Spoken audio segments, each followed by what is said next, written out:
Donc bonjour et bienvenue, j'ai commencé par me présenter. Donc, je suis Fabrice Schneermann, je suis développeur Scala chez Zenica.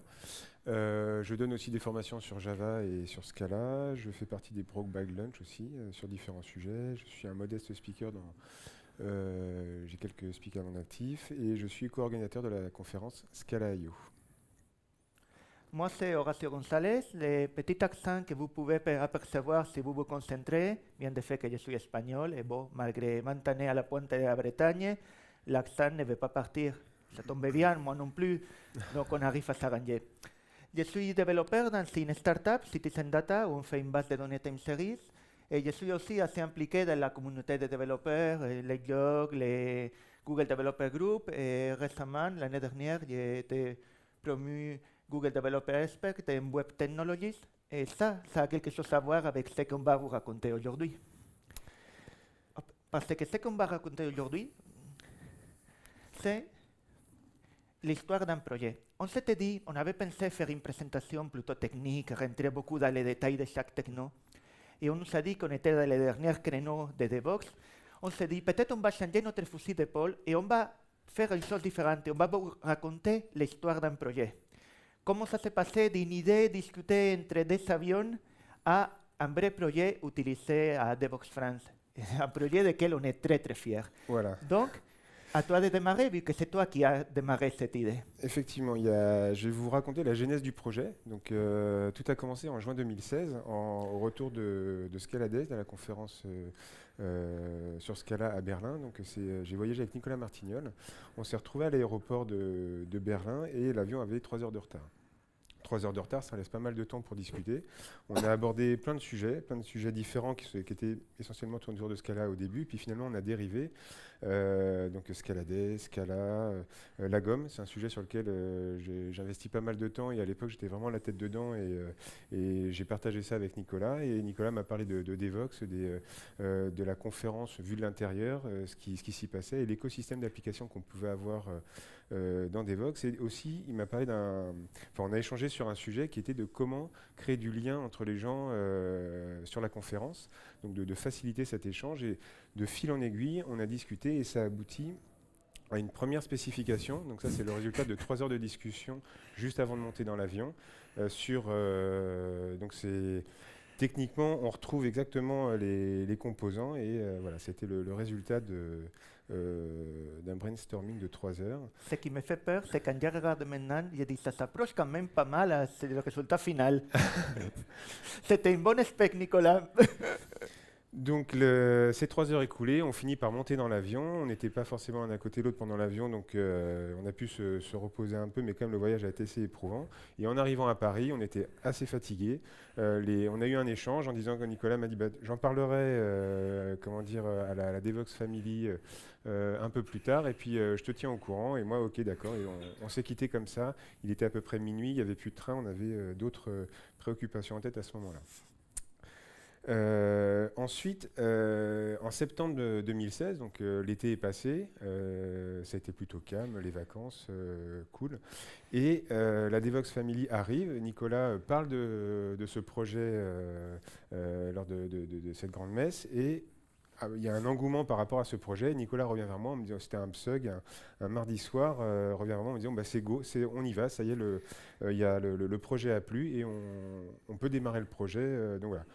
Pareil, on démarre le projet, mais pour l'instant, il n'y avait rien de réellement lancé, mais j'ai commencé dans mon coin à partir de septembre à dire, bon, bah, si ça démarre, en attendant que ça démarre réellement, j'ai commencé à faire un premier prototype. On avait parlé de la gomme quand on était à Berlin. Je suis parti donc sur l'outil la gomme avec du Vue.js pour la partie vue.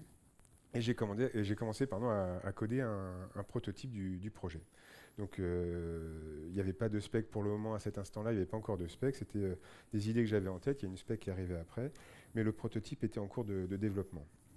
Donc là, on voit, ça c'est un écran en fait qui est jamais sorti, parce que en termes d'UI, bah, enfin du X, c'est pas comment dire, mon cœur de métier. Je suis plus côté back-end, mais j'ai quand même construit cette UI et à gauche, on voit donc le code du projet, le premier code du projet qui était basé sur du Lagom.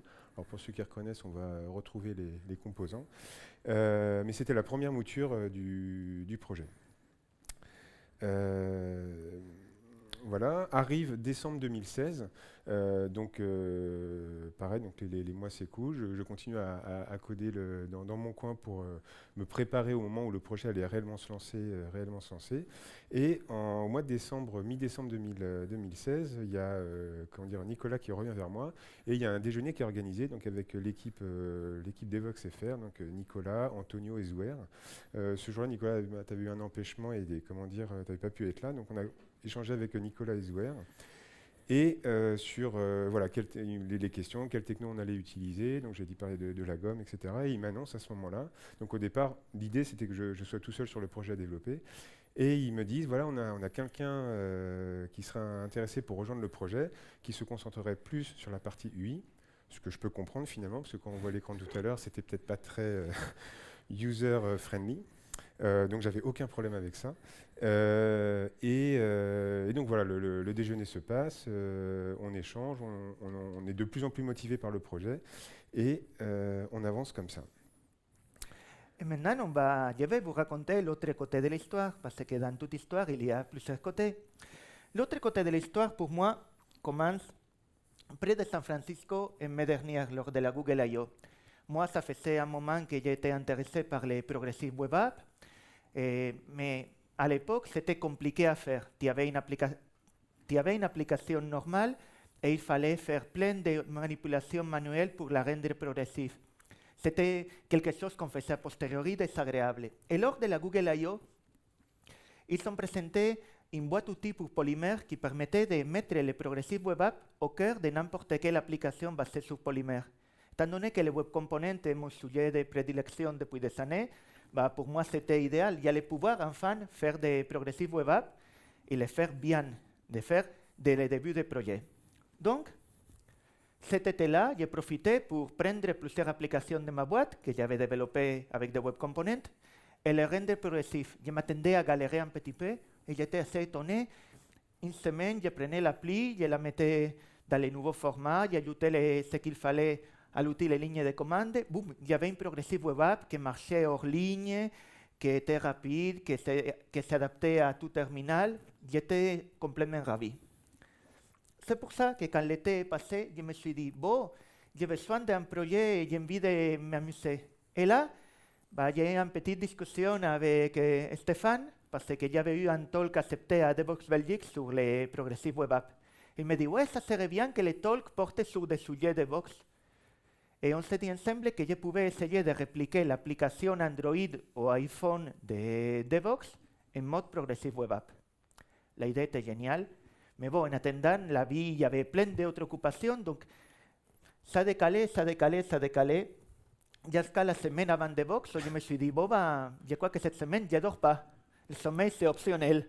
C'était un entraînement, en fait. Voilà, c'était un entraînement pour ce qui viendrait après. Donc, cette semaine-là, j'ai effectivement parti de zéro et fait une appli qui reprenait 80% des fonctionnalités de l'appli native. Et donc, samedi, vers 2 heures du matin, j'envoie un mail à Stéphane. Bon, Stéphane, j'ai réussi. Et il me donne la réponse que je ne m'attendais pas. C'est, tiens, les clés de serveur, tu l'installes, tu te débrouilles, tu la mets en ligne. Bon, il me laisse les clés de domaine devoxx.com, génial. Donc, on installe l'appli, ça marche. Oh, il y avait quelques petits bugs de jeunesse, ce n'était pas complète, mais ça montrait que les concepts pouvaient marcher. Donc, j'étais très content. Mais je ne pensais pas que ça allait aller beaucoup plus loin. Et lors de Devoxx, je passe un petit moment à discuter avec Antonio, avec Nicolas. Je reparle avec Stéphane. Et bon, quelques semaines après, en gros, ils me disent, bon, il y aurait un challenge intéressant à faire. Mais ça va beaucoup plus loin que ce que tu as fait. Tu nous as dit que le progressive web app peut remplacer une vraie appli native. Prouve-le. En gros, c'était ça. Le challenge, c'était faire un front-end full web qui permettait de scanner les batchs et de récupérer via un serveur les informations associées, qui permettait en gros aux gens d'échanger, mais plutôt que donner sa carte de visite ou de voir griffonner son prénom dans une feuille, qui permettait d'échanger directement en prenant une photo de batch depuis une application web sans avoir rien installé sur le téléphone. Donc maintenant que l'équipe est constituée, on a identifié les acteurs du projet et il est temps de se mettre à travailler.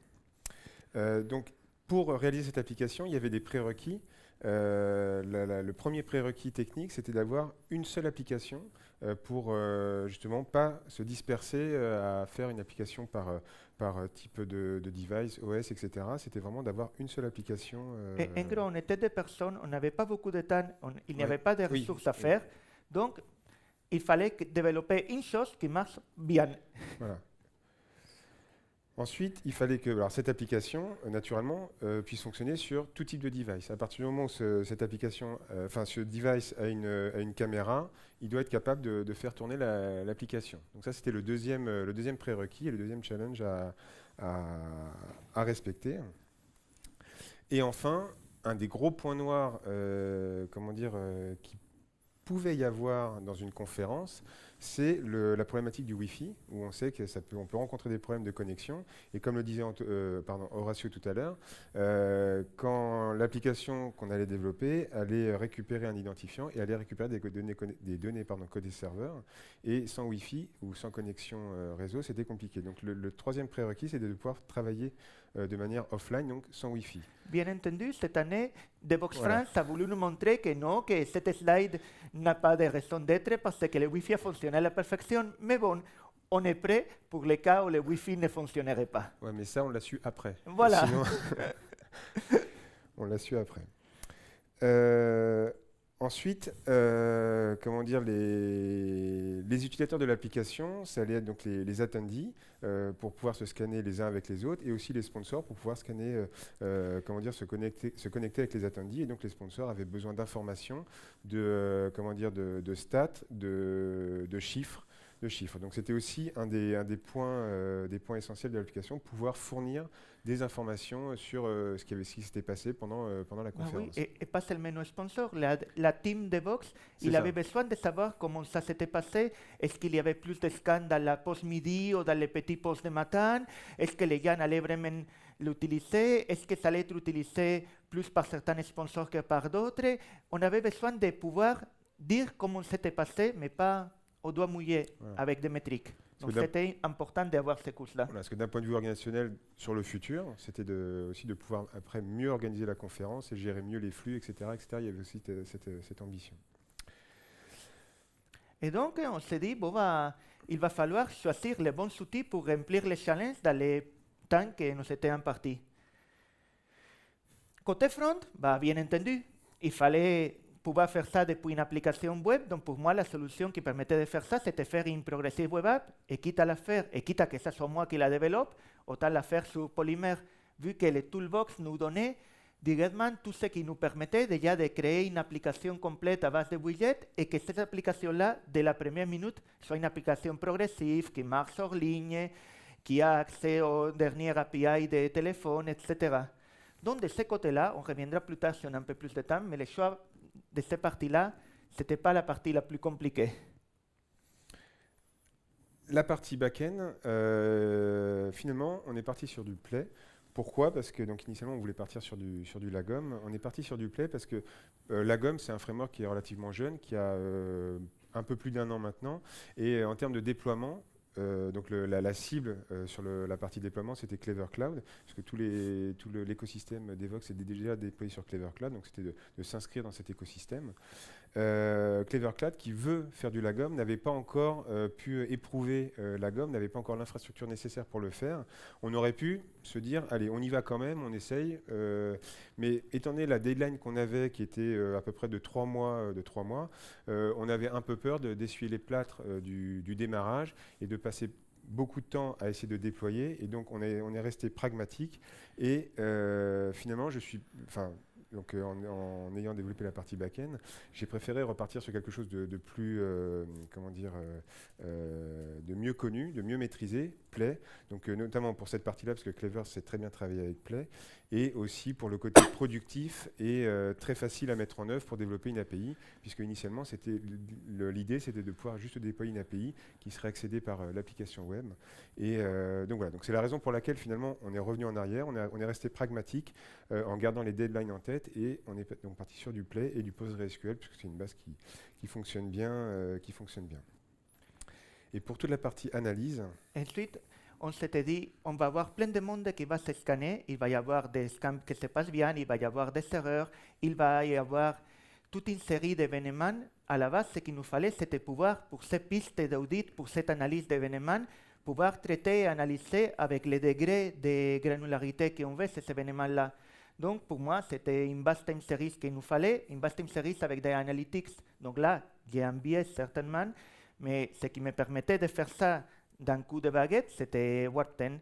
Ça permet de stocker tous les événements sous la forme de time series et après, a posteriori, les requêter comme on veut. Ça veut dire pas seulement récupérer les événements, mais les récupérer, les agréger, les mélanger, les comparer, faire tout ça simplement avec un langage adapté, un langage que ça serait l'équivalent de ce que SQL c'est pour les relationnels, mais un langage adapté à l'analyse des time series. une fois qu'on est... Donc, est-ce que déjà ça vous dit quelque chose? Est-ce que vous savez qu'est-ce que c'est ça? Voilà. Voilà. Donc, sur ce projet,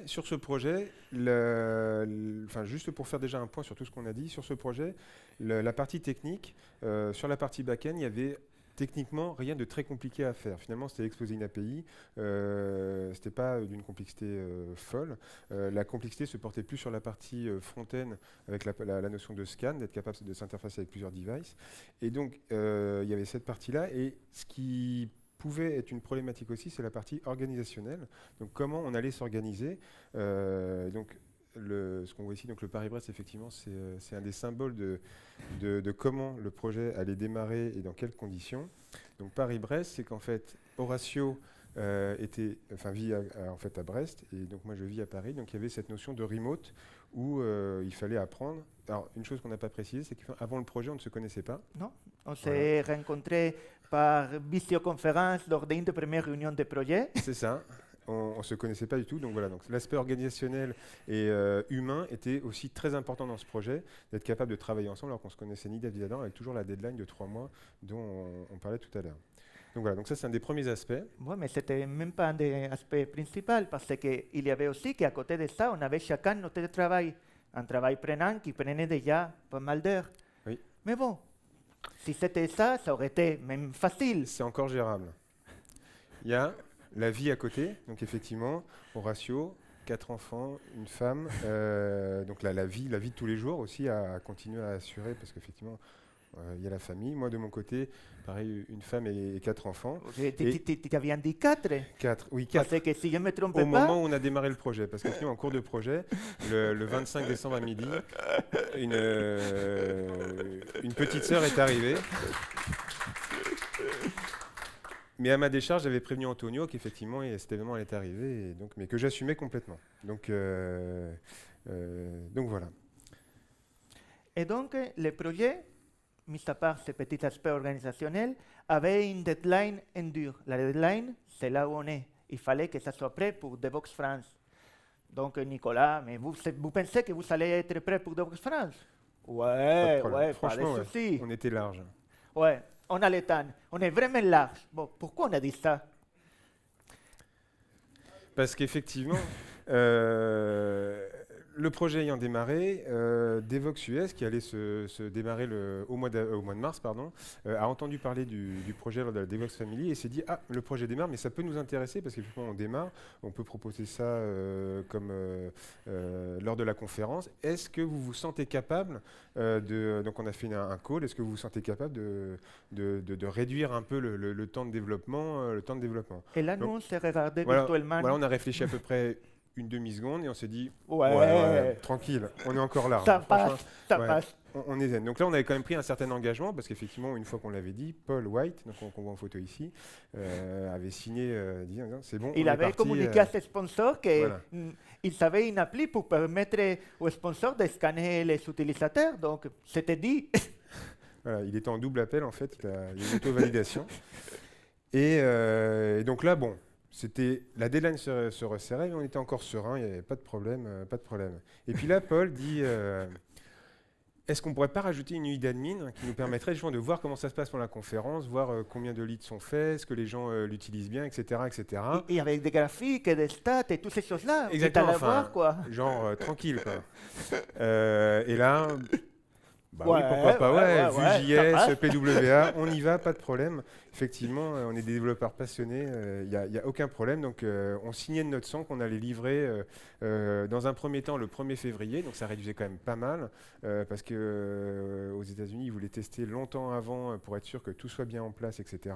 Finalement, ça s'est quand même décalé au 1er mars, Par contre, une des choses qui a changé le scope, c'est effectivement, on raccourcissait beaucoup les deadlines, on augmentait le périmètre, mais on disait pour les premières éditions, c'est-à-dire Devoxx US et Devoxx France, on allait se centrer dans la partie sponsor. On n'allait pas ouvrir ça, Ouais.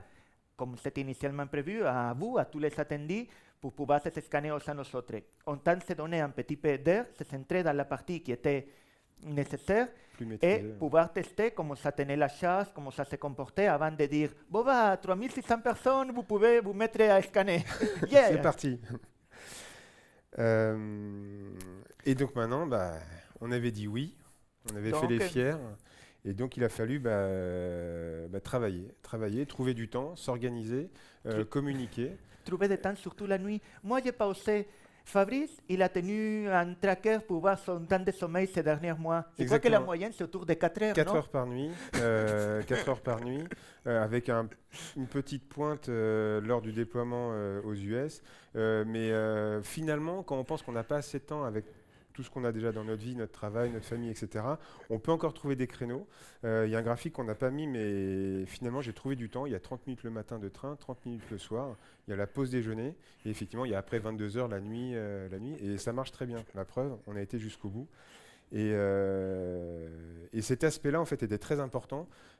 Comment dire, l'aspect humain et l'aspect organisationnel, ça a joué beaucoup. Là où je pense qu'on a eu vraiment de la chance, c'est que ça a permis au projet d'arriver là où c'était. Déjà, c'était que dans l'équipe, on est tous les deux relativement calmes et on ne se met pas trop la pression, mais surtout, c'était eux, l'organe de Vox, qui ont été à tout moment extra, ils nous ont soutenus. Même quand ils pensaient, bon, ça va être chaud au niveau de l'air, à aucun moment ils ont mis la pression. Et là, ça a changé complètement la perspective du projet. On était à fond, mais parce qu'on croyait, on savait qu'on pouvait le faire, on n'avait pas cette mauvaise pression externe. Et c'est, je pense que grâce à ça qu'on a pu réussir à faire l'application. Donc, de ce côté-là, c'est un side project dans lequel on a eu beaucoup de chance d'avoir derrière une équipe qui nous soutenait à 100%. Voilà, qui nous a protégés d'une pression qui était présente, puisque effectivement, pour des Vox US, il y avait quand même une pression sous-jacente qui était quand même là, où De fait il y que avait les des attentes sponsors fortes. avaient besoin de ça, Voilà. et c'était un engagement qui avait été pris. Donc, on a travaillé. Tous les mercredis soirs, on avait un call avec, donc dans un premier temps, les États-Unis, pour voir l'avancement avec des deadlines toutes les semaines, en gardant le MVP en tête. Le MVP en tête de délivrer toutes les semaines. On a tenu nos engagements, sauf la dernière semaine avant la mise en prod où il y avait des ajustements à réaliser, on a décalé un tout petit peu. Mais globalement, ça s'est plutôt bien passé.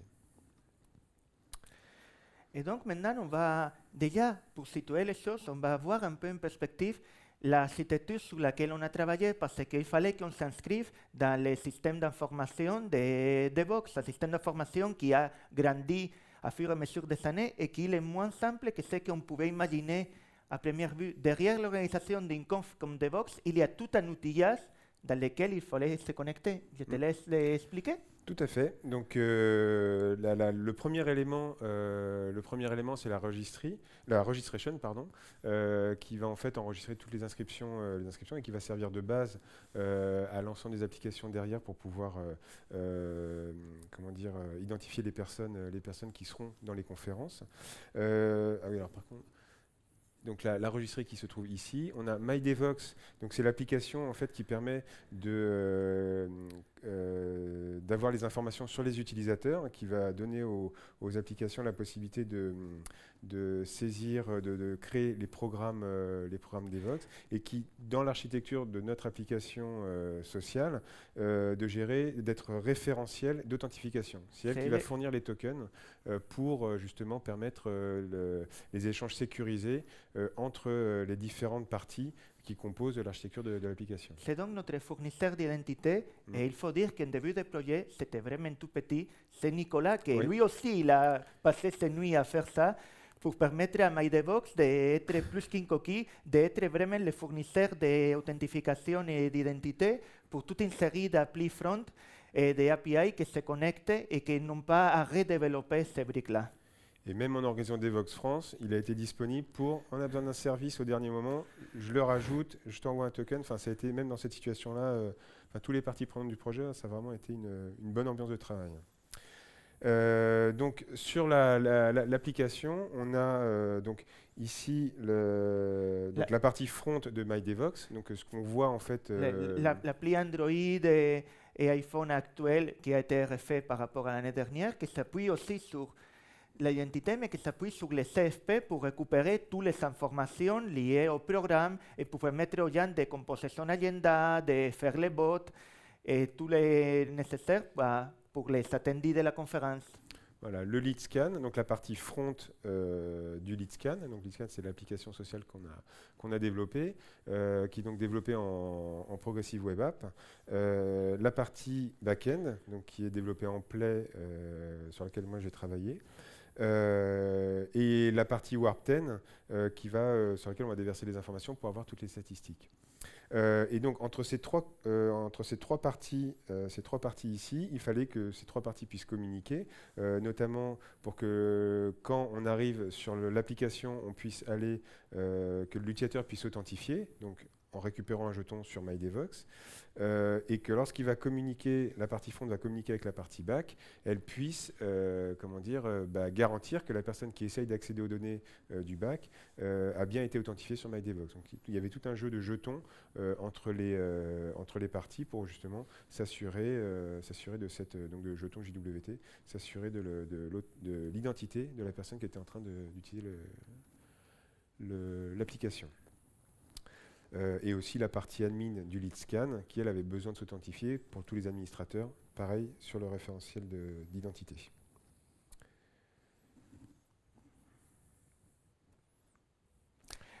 Et alors, la date prévue pour Devoxx US arrive.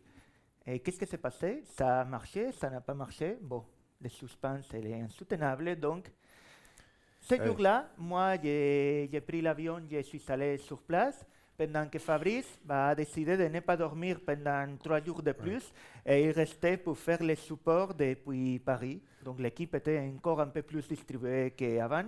Voilà. Donc je suis arrivé le jour d'avant, j'ai rencontré enfin en personne toute la team de Devoxx US, et je me suis préparé au grand jour, le jour où on avait enfin à voir nos utilisateurs. C'est-à-dire les sponsors ont commencé à s'approprier l'outil. Là, on a essuyé quelques plâtres au début. Par exemple, on l'avait testé, l'appli marchait bien sur Android et iPhone. Par contre, Android et iOS. Par contre, il n'y avait qu'un iPad récent pour tester. Bon, ça ne marchait pas sur des anciennes versions d'iOS. Il a fallu mettre à jour plein de téléphones et tablettes sur place. Il a fallu expliquer aux gens que plutôt qu'utiliser les navigateurs bridés de leur... qui venaient avec leur Android fabriqué je ne sais pas où, il fallait prendre Chrome ou un navigateur digne de ce nom. Il a fallu traiter aussi avec des utilisateurs qui voyaient que l'appli avait besoin de HTTPS. Ils mettaient HTTP dans l'URL parce que, bon, un S de plus ou de moins ne doit pas trop changer. Mais, mis à part ces problèmes-là qui m'ont fait courir à droite et à gauche, ça marchait. Juste un petit problème de mail, accessoirement. Ah oui, ah, celui-là, je te laisse expliquer. Il était, parce que là, pour le coup, j'étais impliqué, c'était pas que du front. C'est, le jour de la mise en prod, avant de démarrer, en fait, on avait injecté toutes les personnes toutes les personnes qui représentaient les exposants qui allaient effectivement scanner les différents attendus, et chaque personne était censée recevoir un mail. On a fait un envoi massif. Moi, j'étais en copie de tous les mails, et donc effectivement, je voyais que tous les mails arrivaient, tout était bien, etc. Mais le jour, donc le lendemain, parce qu'on avait fait ça la veille, le lendemain, pas personne. Une partie des exposants n'avaient pas reçu leur mail d'identification. Et à distance, effectivement, c'était un petit peu difficile de se rendre compte de ce problème. Et surtout que les mots de passe, en fait, une fois que je les avais générés, ils étaient envoyés à MyDevox et on n'a plus capacité de les récupérer, ou en tout cas pas simplement dans le délai imparti, parce qu'effectivement, une chose qu'on n'a pas évoquée, mais c'est implicite, la particularité d'une application comme ça, c'est que quand on la développe, quand la deadline arrive, c'est pas on repousse et puis on verra un peu plus tard, ou alors on met en prod et puis on rentre en phase de maintenance, c'est on démarre, ça doit marcher. Les gens doivent pouvoir scanner tout de suite, et puis aussi l'effet psychologique qui est de, si j'arrive pas à scanner dès le début, après je mets de côté, puis je trouve un autre moyen, puis j'abandonne l'application. Donc c'était vraiment important que les gens puissent tout de suite faire les choses. Donc ça a été un long moment, parce qu'effectivement le décalage horaire était de 8 heures. J'ai commencé à basculer entre mon travail chez Zenica de tout à l'heure sur le lead scan au bureau, à prendre mon portable, à commencer à forwarder les mails à Horatio de tous les mails de mots de passe, après à les redistribuer. Enfin, c'était assez marrant. Finalement, une fois que tout le monde a eu son mot de passe, j'avais rapidement redéveloppé un menu password qui finalement gardait le mot de passe côté lead scan. Côté lead scan, pour qu'effectivement, s'il y a un mail qui n'arrivait pas, on puisse retrouver le mot de passe. Voilà, c'était un petit coup de chaud au début côté back-end, mais c'était finalement, avec le recul, assez rigolo, et surtout ça montre les choses auxquelles il faut penser quand on est sur une application de ce type-là, où c'est du one-shot. C'est soit il faut que ça marche tout de suite, ou pas du tout. Et c'était assez curieux, parce que c'était par boîte, soit un sponsor soit recevait tous les mails, soit il recevait aucun. On soupçonne des filtres spam un peu trop exigeant, mais c'était assez brutal de voir, non, il n'y a rien reçu. Ah oui, moi j'ai reçu mes 10 utilisateurs et mots de passe. Donc, un conseil, si vous avez un déploiement de ce type à faire, pensez toujours à des alternatives. Si quelque chose peut mal se passer, faites-nous confiance, ça se passera mal. Voilà, la loi de Murphy, c'est... et surtout de donner une vision à 360 des données dans l'application, pour être capable, lorsqu'il y a un problème, de voir la donnée sur plusieurs angles et de comprendre en fait pourquoi la donnée n'est pas comme on l'attend. Ça, c'est aussi une chose qui a été assez importante c'était important de le mettre en place. Et aussi le côté idempotent, c'est-à-dire que quand on fait un traitement, si un traitement ne marche pas une fois, qu'on puisse le rejouer 50 fois, sans se poser la question de si je le rejoue une deuxième fois, est-ce que ça ne va pas casser quelque chose? C'est important, parce que dans ces moments-là, on est un petit peu stressé, on a une pression qui est là que ça marche, et si on doit rejouer, typiquement s'il y a des users qui n'ont pas été créés et d'autres qui ont été créés, on doit pouvoir rejouer le fichier plusieurs fois. Ceux qui n'ont pas été créés sont juste créés, ceux qui ont déjà été créés, au pire, sont mis à jour s'il y a des nouvelles informations. Sinon, on n'y touche pas. Et ça assure une certaine sérénité dans des moments de stress. Donc, c'est toutes ces petites choses qu'on a vues un petit peu. C'est clair que pouvoir se dire à tout moment, on va refaire un import complet de la base. Pas de problème, on ne fasse rien, on met à jour des données qui manqueraient éventuellement. C'était vraiment rassurant quand on s'est retrouvé avec des problèmes imprévus les jours J. Et ça a marché? Au fait, oui. Là, on a des petites vidéos. Voilà. Des petites vidéos qui devraient normalement... Bon, sinon, je vous les mettrai ensuite sur Twitter, qui montraient la différence entre le scan iOS et le scan Android. Parce que quand on disait Progressive Web App, une des choses que j'ai découvert en codant l'appli, c'est que Safari, le retard qu'il a par rapport aux autres navigateurs commence à être assez énorme. Et il se trouve qu'en 2017, Safari n'a toujours pas de WebRTC. Ça veut dire que Safari n'a aucun moyen d'accéder directement au flux vidéo de l'appareil photo d'iPhone ou d'iPad. Et donc, tant que sur Android, tout se passait super bien, on avait le flux vidéo directement dans la web app et on pouvait appeler notre bibliothèque de scan. Sur iOS, il a fallu faire une astuce pour détecter qu'on n'avait pas de support WebRTC et pouvoir appeler l'appareil photo natif de l'iPhone et ensuite récupérer les données de l'image pour pouvoir la post-processer avec la bibliothèque. Donc, ça montre aussi cet aspect-là de Progressive Web App, d'offrir des fonctionnalités qui s'adaptent au terminal. Si le terminal peut faire le plus, on le donne de plus. S'il ne peut pas faire le plus, on s'adapte et on offre au moins quelque chose d'utilisable selon la plateforme. Mais l'objectif, c'est que ça marche dans un maximum de devices, même si l'expérience utilisateur n'est pas identique. Et bon, et là, on arrive à Devoxx France. L'objectif initial.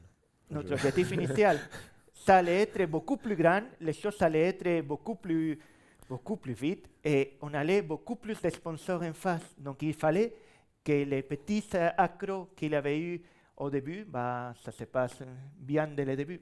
Et là, bon, ce graphique-là nous montre qu'effectivement, on a eu encore des imprévus parce que le dernier import de la base fait juste les nuits d'avant, ça ne s'est pas bien passé, il y a eu un problème dans la base et il a mangé la moitié des fichiers d'import.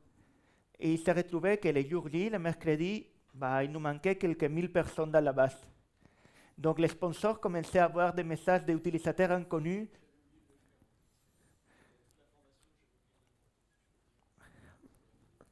Ouais, bon, il y a eu un loupé d'import. On essayait de faire l'import manuellement le matin et là, notre base a planté parce qu'elle était mal dimensionnée. Et c'est là nous étions contents d'avoir choisi Clever Cloud. Oui. Et là, je préfère le dire aussi pour la vidéo, ils étaient dans le stand en face, ils sont venus, on avait le CTO avec nous, il a dit, oh là, c'est la base a un problème, allez, on vous fait une nouvelle instance, on migre tout ça, il appelait le bureau à Nantes, fait ça, ça, ça et ça, et 10 minutes après, on était sur pied et on avait les 1000 personnes qui nous manquaient dans la base. Et c'est là qu'on a pu commencer à donner confiance aux sponsors, dire, ok, ce matin on a eu des loupés, pas de problème, vous avez pris des photos, vous nous envoyez la photo, on fera des essais manuels.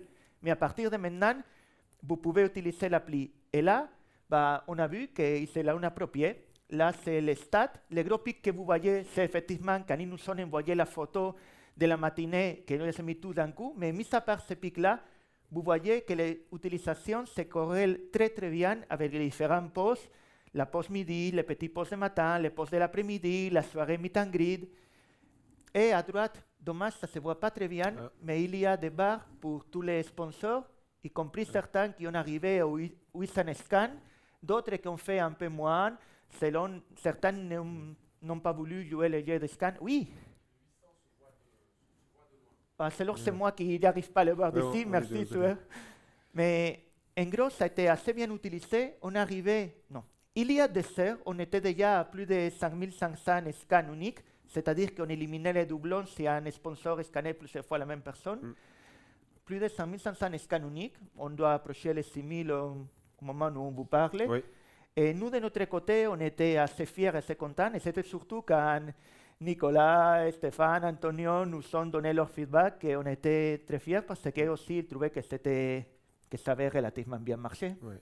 Et au-delà du succès, qui était très satisfaisant en regardant l'investissement, ça a été une expérience humaine vraiment, j'insiste vraiment là-dessus parce que c'est une part importante du projet. S'il n'y avait pas eu cet humain, si on n'avait pas réussi à s'entendre et si on n'avait pas si on n'avait pas travaillé en équipe, parce que même pour le coup avec Clever aussi, s'il n'y avait pas eu cet aspect humain de venir et d'aider, voilà, il y aurait, je pense que tout ça ne serait pas arrivé parce qu'on avait 1001 raisons de pouvoir, qu'il puisse y avoir des frictions avec le fait qu'on travaille en décalé, des horaires, les contraintes de la vie, etc. Et à aucun moment, ça a été le cas et ça, c'est vraiment appréciable. C'est peut-être pas des choses qu'on rencontre tous les jours dans ses missions ou dans son travail de tous les jours. Et sur un projet qui est à côté où justement ça peut ne pas être une priorité par rapport à des choses de la vie. C'était vraiment une super expérience humaine, technique et avec une success story à la fin. Et je dois ajouter que par rapport à nous, c'était déjà bien parce que voilà, on avait nos contraintes et tout, mais surtout l'équipe de Vox, avec la contrainte de la conf qui arrivait, le stress ajouté, le peu de temps, vous n'imaginez pas comme ils sont chargés la semaine avant de Vox, ils ont trouvé des temps à chaque fois qu'on a eu besoin d'eux, donc c'est effectivement ça qui a permis aujourd'hui d'arriver là. Et comme il nous reste quelques minutes, je ne voulais pas que si vous avez un peu d'envie technique en tête, je voulais vous présenter le cœur de la partie front. Le cœur de la partie front, en gros, c'est ce composant dont je vous parle qui permet de scanner les QR codes. Et ce composant, Il a été mis en open source. Il est déjà utilisé un peu par d'autres personnes, mais ça, Jean-François Garot vous le racontera dans un autre talk normalement à partir de la semaine prochaine. C'est un petit composant web. Ça veut dire que vous pouvez l'utiliser dans n'importe quelle application web. Moi, je l'ai mis dans mon appli Polymère, mais il peut être mis sans aucun problème dans une appli Angular ou dans une appli quelconque. C'est QR Code Scanner, Granite, parce que c'est la collection de web components que je maintiens. Et l'idée, c'était c'est un exemple de comment on peut facilement transformer une bibliothèque JavaScript quelconque dans un composant web. Et au moment où c'est un composant web, un web component, il peut être utilisé partout dans tout type d'appli web.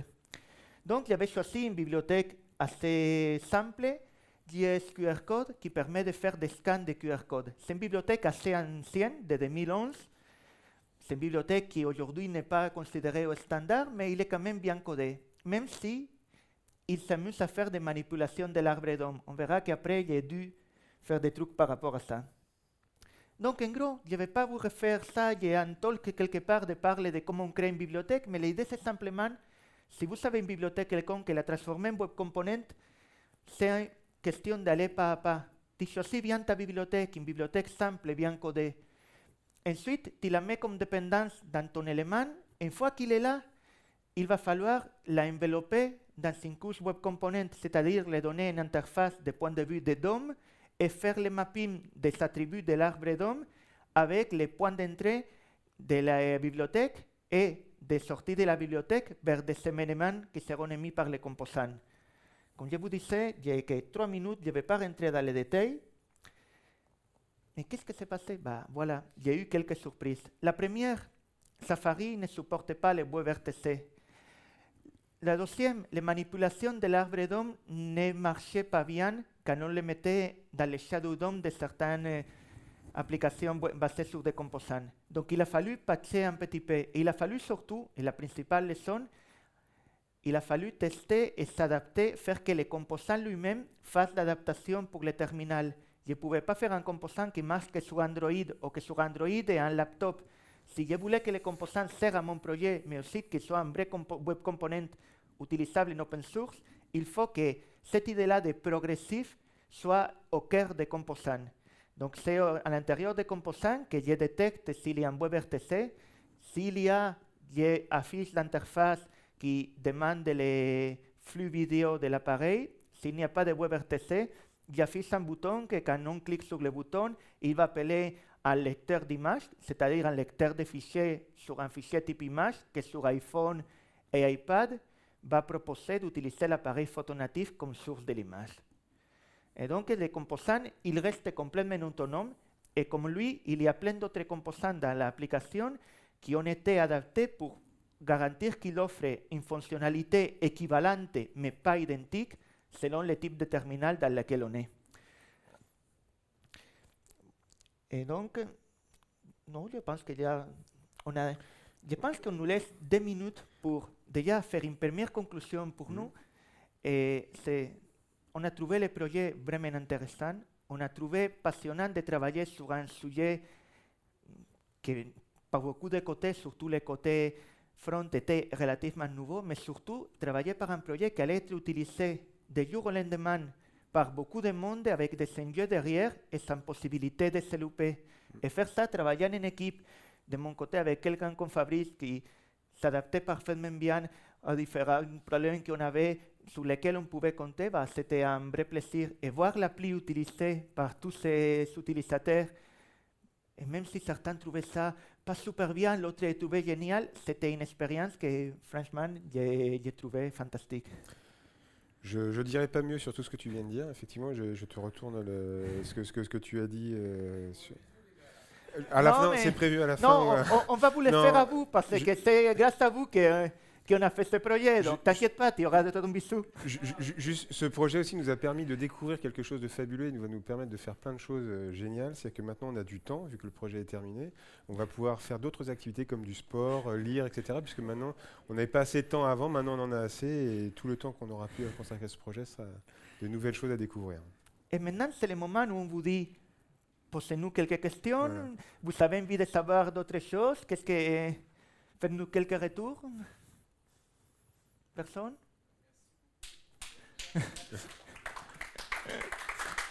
Merci.